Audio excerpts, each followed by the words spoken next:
Hello students, I'm Anirban Chakraborty, Head of the Department Physics, AIMS। हम लोग जो problems कर रहे थे टारगेट करके एडवांस के प्रॉब्लम्स, तो इसमें हम एज्यूम कर लेते हैं कि आपको प्राइमरी बेसिक थिंग्स याद है।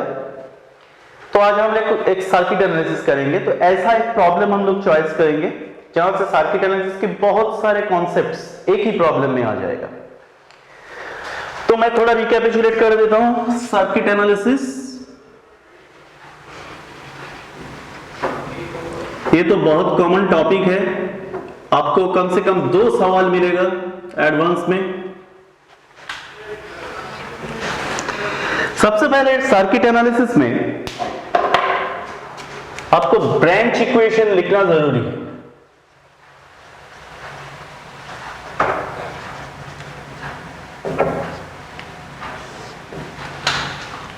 मैं एक एग्जांपल लेता हूं।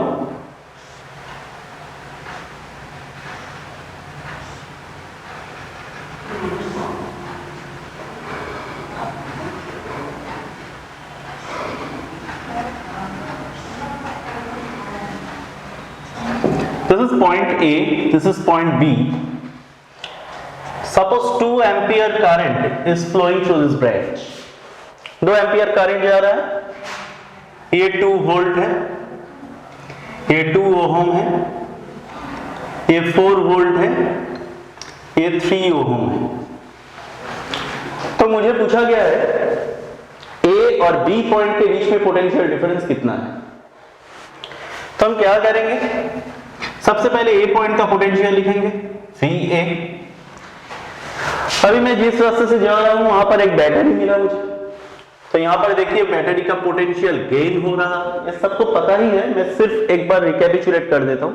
बैटरी का पोटेंशियल गेन होता है, तो मैं लिखूं +2।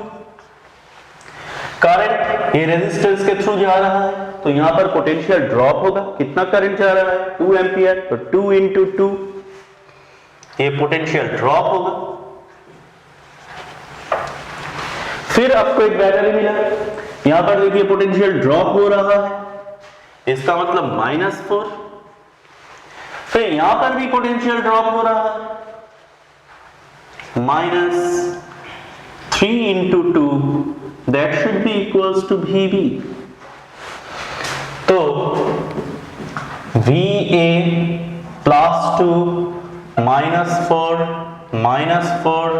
-6 इक्वल्स टू VB, और VA माइनस VB आपको आ गया 6, 10, 14, -14 +2 -12, तो +12 वोल्ट। ये ब्रांच इक्वेशन।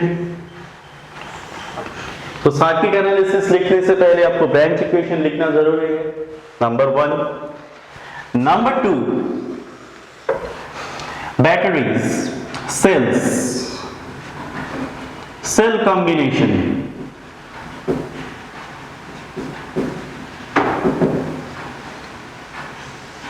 सेल कॉम्बिनेशन अगर सीरीज में है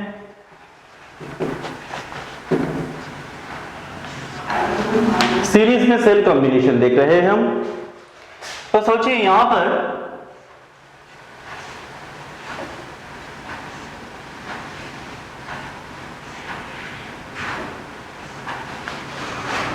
ऐसे सेल्स हैं,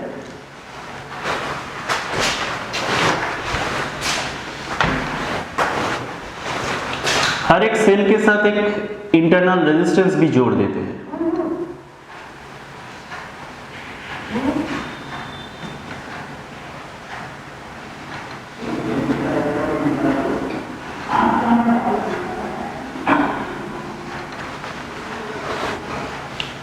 सपोज ये 4 वोल्ट है, ये 1 ओहम है, ये 6 वोल्ट है, ये 2 ओहम, ये 2 वोल्ट है, ये बैटरी 2 वोल्ट का है, रेजिस्टेंस है 1 ओहम का।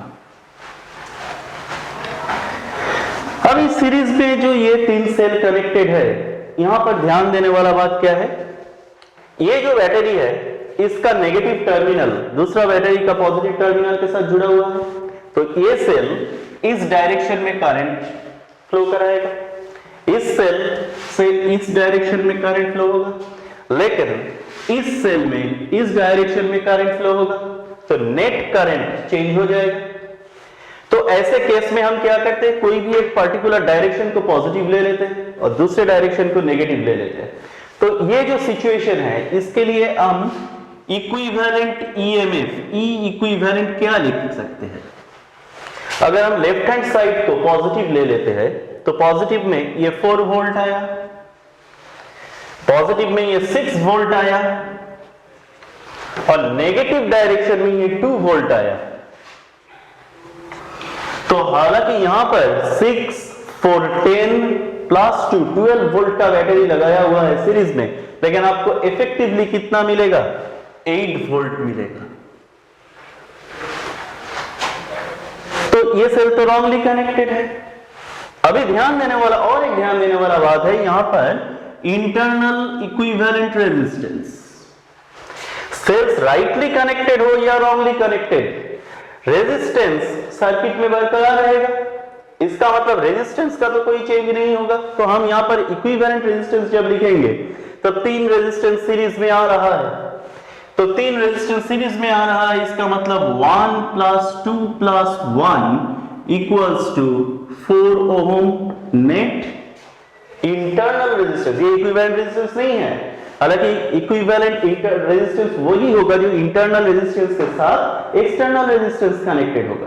और ये आप सबको पता है, सब बच्चे को पता है कि एक्सटर्नल रेजिस्टेंस इंटरनल रेजिस्टेंस के साथ सीरीज में कनेक्ट होते हैं।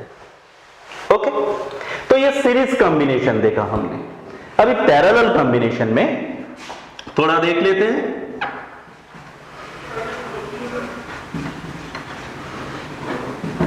सेल कॉम्बिनेशन अगर पैरेलल हो जाए तो सोचिए,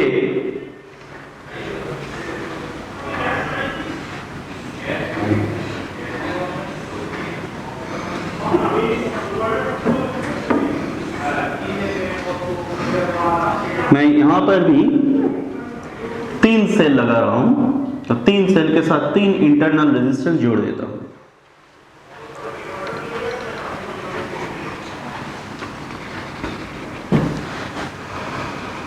सोचिए ये सारे के सारे इंटरनल रेजिस्टेंस 3 ओम करके हैं, राइट? ये ईएमएफ है 6 वोल्ट, ये है 9 वोल्ट, ये है 12 वोल्ट। ध्यान देने वाला बात क्या है, यहां पर 2 बैटरी एक ही डायरेक्शन में करंट फ्लो कराएगा और एक बैटरी दूसरे डायरेक्शन में करंट फ्लो कराएगा। तो यहां पर आपको इक्विवेलेंट ईएमएफ लिखना आना चाहिए। E equivalent, actually E equivalent क्या है? Summation of E I by R I by summation of 1 by R I. तो this is the main form. मैं इसको डिराइव नहीं कर रहा हूं क्योंकि आप लोग एडवांस के प्रिपरेशन कर रहे हैं, तो इसका डेरिवेशन आपको याद होना चाहिए। लेकिन जिन लोगों को याद नहीं है, मैं रिकमेंड करूंगा कि इसका डेरिवेशन एक बार देख लेना। लेकिन हमें चाहिए क्या? Equivalent EMF in parallel combination. जो प्रॉब्लम, जो एनालिसिस हम करने के लिए जा रहे हैं, उससे पहले हम लोग ये रिकैपिचुलेशन कर रहे हैं। मैं बार बार बोल रहा हूं, ये आसान चीज है। तो यहां पर देखो, फर्स्ट बैटरी के लिए, फर्स्ट बैटरी अगर मैं इस डायरेक्शन को पॉजिटिव लूं तो ये डायरेक्शन नेगेटिव होगा। तो इसका ई कितना है? 6, आर कितना है? 3। तो मैं लिखूं 6/3। सेम डायरेक्शन में ये भी दे रहा है, तो 9/3 प्लस 9/3, और ये 12 है, लेकिन ये नेगेटिव डायरेक्शन में दे रहा है, तो 12/3, right? Divided by 1/R equivalent. 1/R equivalent मतलब 1/3 प्लस 1/3 प्लस 1/3। तो यहां पर E इक्विवेलेंट आपको आ गया कितना? ये 2, ये 3 और ये 4, और नीचे ये तो 3 ओम रेजिस्टेंस ये पैरेलल में है, तो 3/3 मतलब 1 आना चाहिए, तो 1/R1 ये 1 आ जाएगा। तो E इक्विवेलेंट आ रहा है 1 वोल्ट। तो तीनों बैटरी यहां पर कनेक्टेड है ऐसे, लेकिन इसका इक्विवेलेंट क्या आ रहा है? इक्विवेलेंट ईएमएफ आ रहा है 1 वोल्ट। अभी R इक्विवेलेंट ये तो क्लियर ही है, 3 रेजिस्टेंस है तो 1 ओम। तो ये बैटरी कैसे करंट छोड़ेगा ये हमें पता चल गया। तो एक बेसिक सर्किट एनालिसिस के लिए series combination of batteries, parallel combination of batteries and branch equation, ये तीनों लिखना जरूरी है। अब ये कॉम्प्लेक्स सर्किट जब आपके पास रहेगा तो आपको इक्विवेलेंट सर्किट बनाना पड़ेगा। इक्विवेलेंट सर्किट से डिफरेंट पैरामीटर्स आपको कैलकुलेशन करना पड़ेगा। तो एक कॉम्प्लेक्स सर्किट ले लेते हैं। अभी आपके सामने जो प्रॉब्लम दिया हुआ है, बहुत सारे मेथड से आप कर सकते हैं, कर्शॉफ भी कर सकते हैं, लेकिन मैं कर्शॉफ में नहीं जा रहा हूं क्योंकि आपको एक कॉन्सेप्ट देना है, इसलिए मैं ये बैटरी के पैरामीटर से सॉल्व करना चाहता हूं। हाँ, बैटरी फंक्शनिंग से। तो सबसे पहले एक ब्रांच ले लेते हैं ABD।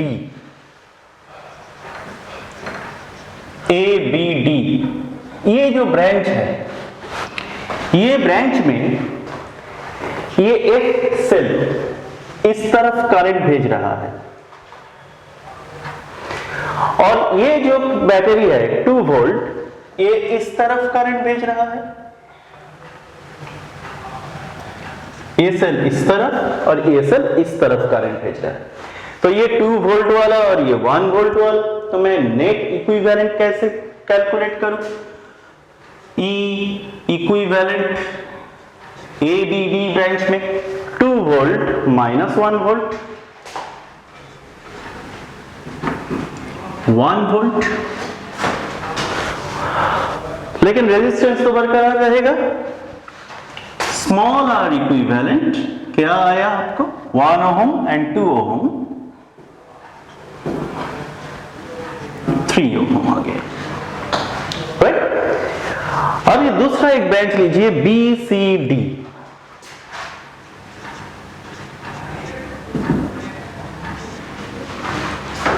BCD यहां पर H सेल इस तरफ करंट भेज रहा है और G इस तरफ करंट भेज रहा है, ऑपोजिट डायरेक्शन। तो E इक्विवेलेंट 3 माइनस 1, 2 वोल्ट, लेकिन इंटरनल रेजिस्टेंस सर्किट में बरकरार रहेगा 3 प्लस 1,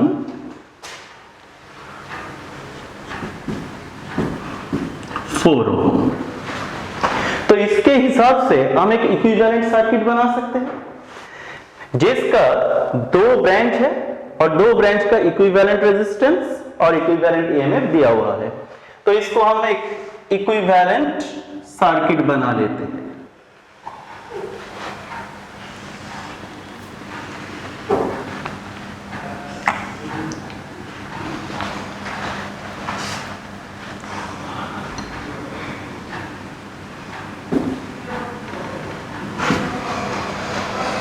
ऐसे ये मेरा A point, B point, C point, D point था। यहां पर 2 सेल होगा, तो नेट यहां पर करंट इस तरफ जाएगा, तो ये ऐसे एक बैटरी होगा और यहां पर ऐसे एक बैटरी होगा, राइट। यहां पर 2 ओम रेजिस्टर होगा,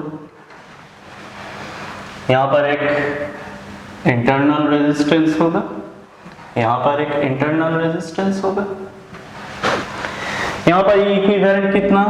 1 वोल्ट, इंटरनल रेजिस्टेंस 3 ओम, यहां पर कितना? 2 वोल्ट, इंटरनल रेजिस्टेंस कितना?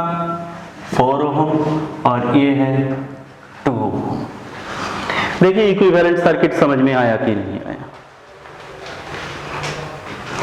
अभी ये जो हमारा इक्विवेलेंट सर्किट आपके पास दिख रहा है, यहां पर ये बैटरी इस तरफ करंट और ये बैटरी इस तरफ करंट फ्लो कराएगा।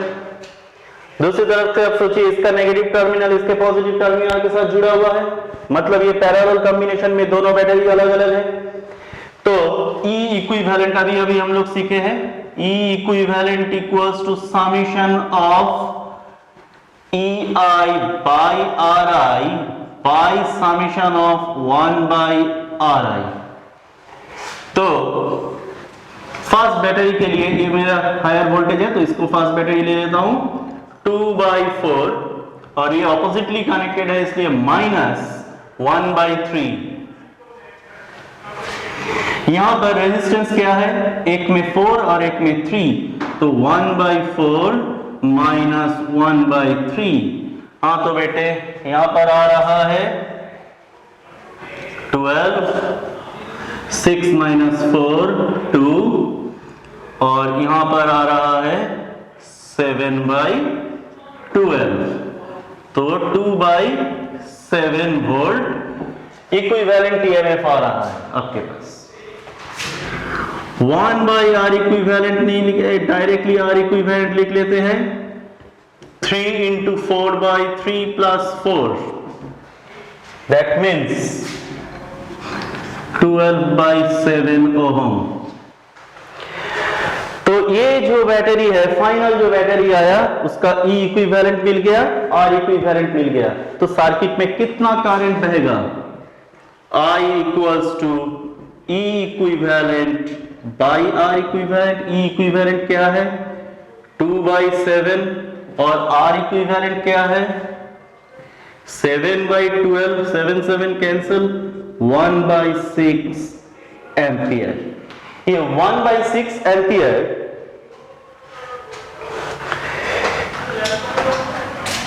ये तो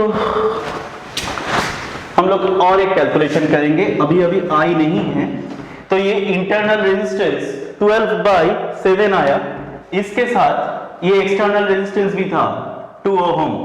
तो final R equivalent equals to total internal resistance external resistance के साथ सीरीज में रहेगा। इसके लिए क्या आया 14 + 12 26/7 ओम। अभी हम लोग करंट कैलकुलेशन करेंगे तो ठीक ठाक आएगा। I will be equals to E equivalent by R equivalent। E equivalent क्या था, E equivalent था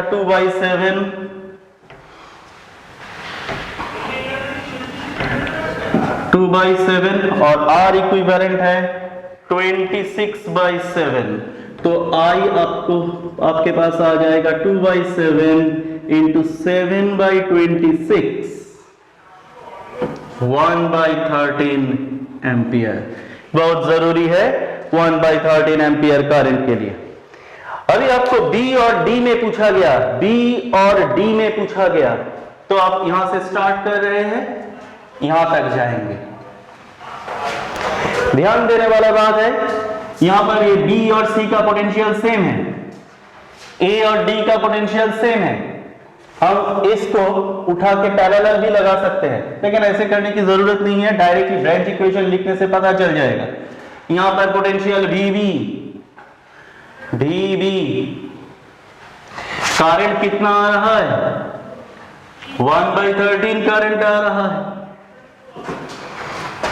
राइट। तो VB -2 × 1/13, क्योंकि यहां पर पोटेंशियल ड्रॉप हुआ, फिर हम D के पास पहुंचे VD, तो VB - VD equals to 2/13 volt. तो potential difference between B and D is 2/13 volt.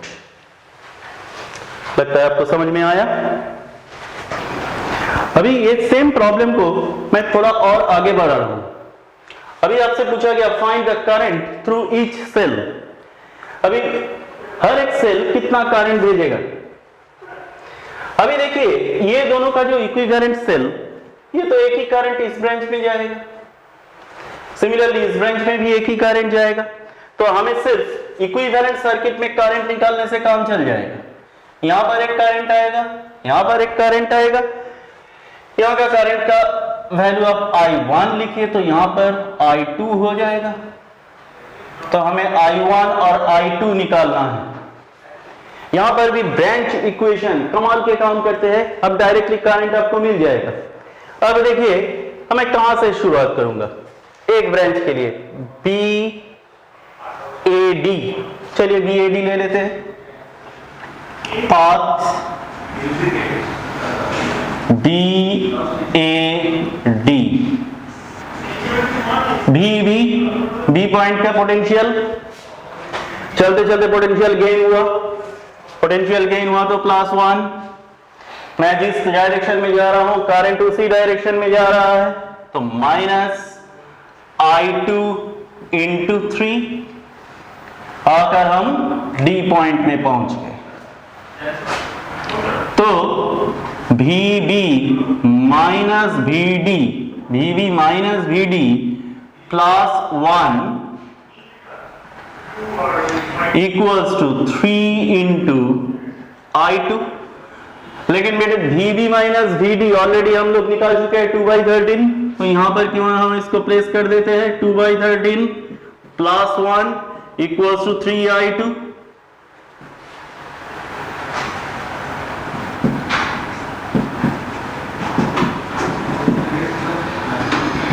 तो I2 का वैल्यू आ गया 5/13 एम्पियर, राइट।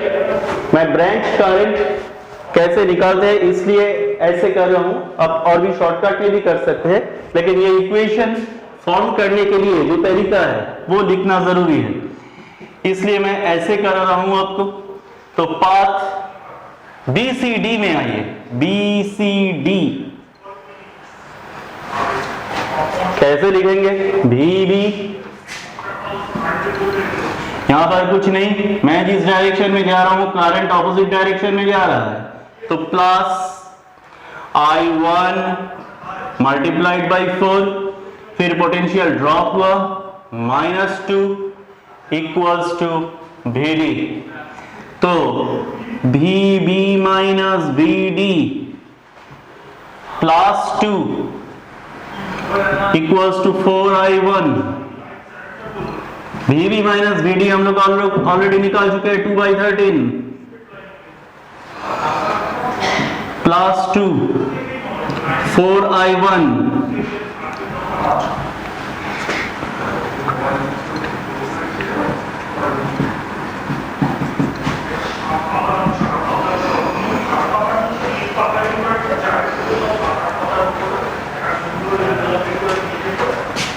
तो I1 इक्वल्स टू 7/13 एम्पियर। तो आपको मिल गया I2 का वैल्यू 5/13 एम्पियर और I1 का वैल्यू आया 7/13 एम्पियर। ऐसे हम ब्रांच करंट लिखेंगे।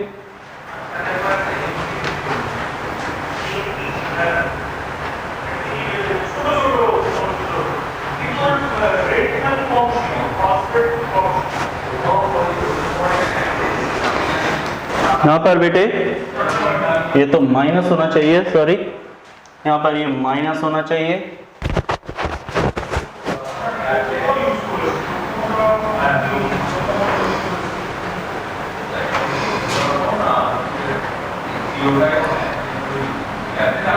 ये -2 होगा, सॉरी।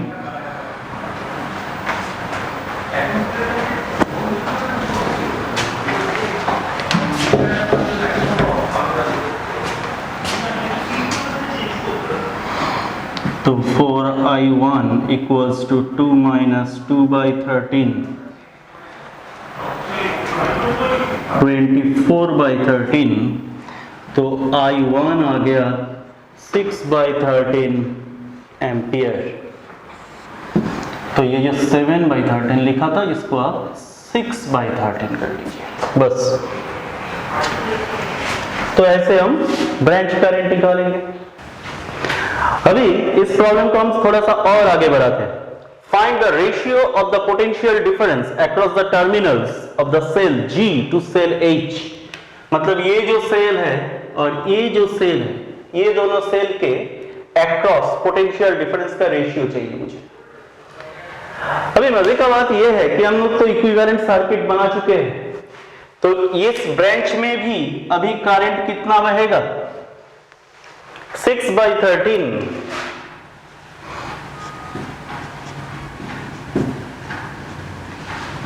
और इस ब्रांच में भी इस तरफ करंट बहेगा 6/13 एम्पीयर। तो across G cell potential difference मतलब हमें VD माइनस VC निकालना है। तो PD अक्रॉस सेल G क्या लिखेंगे? VD माइनस 3 इंटू पाई का वैल्यू क्या है? 6/13। पोटेंशियल गेन हो रहा है प्लस 3 इक्वल्स टू VC। तो VD minus VC equals to 18/13 plus 3। VD minus VC equals to 18/13 plus 3। यहां पर देखने से ही आपको लग रहा है कि ये नेगेटिव, ये -3 सॉरी, तो यहां पर नेगेटिव में आएगा, मतलब VC VD से ज्यादा पोटेंशियल पर है। यहां पर देखने से ही पता चल रहा है ज्यादा पोटेंशियल में है। तो हम क्यों ना इसको उल्टा कर लेते हैं। VC minus VD equals to 3 minus 18/13। ये तो है potential across G।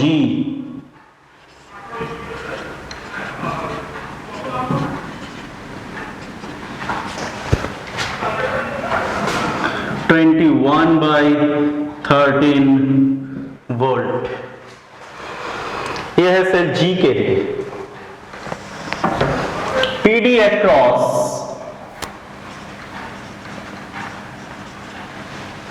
Cell H, cell H मतलब C और D के बीच में जो पोटेंशियल गैप, तो VC minus 1 volt minus 1 into 6/13 equals to VB। तो VC माइनस VB, ये क्या है? दोनों माइनस था तो प्लस हो जाएगा। 6/13 प्लस 1, ये VH है, 19/13 वोल्ट आया। तो हमें ये दोनों का रेशियो पूछा गया। Hence VG/VH equals to 21/13 multiplied by 13/19, 13 cancel, your final answer VG/VH equals to 21/19। तो एक ही प्रॉब्लम से हमें एक्चुअली यह बहुत सारे प्रोसेस में कर सकते हैं। शायद किसी को पता होगा कि इसको हम कार्शॉफ में लूप लेकर भी कर सकते थे, बहुत सारे नोडल में कर सकते थे, लेकिन मैंने क्यों इस तरह से सिखाया आपको, क्योंकि इसमें आपको बार बार ये ब्रांच इक्वेशन लिखना पड़ेगा, और जब तक आपको ब्रांच इक्वेशन लिखना आ जाएगा तो कोई भी सर्किट एनालिसिस बहुत आसान हो जाएगा। इसके साथ साथ भी हम लोग यहाँ पर दो और कॉन्सेप्ट सीखे हैं, वो है इक्विवेलेंट सर्किट तैयार करना, बैटरी का इक्विवेलेंट ईएमएफ निकालना, बैटरी ऑपोजिट करंट फ्लो करेगा तो कैसे, वो सीरीज में रहेगा तो कैसे करंट फ्लो करेगा, और total internal resistance external resistance के साथ सीरीज में रहेगा। तो एक ही प्रॉब्लम में हमको बहुत सारे कॉन्सेप्ट एक साथ मिल गया। Hope this will benefit you. Thank you very much.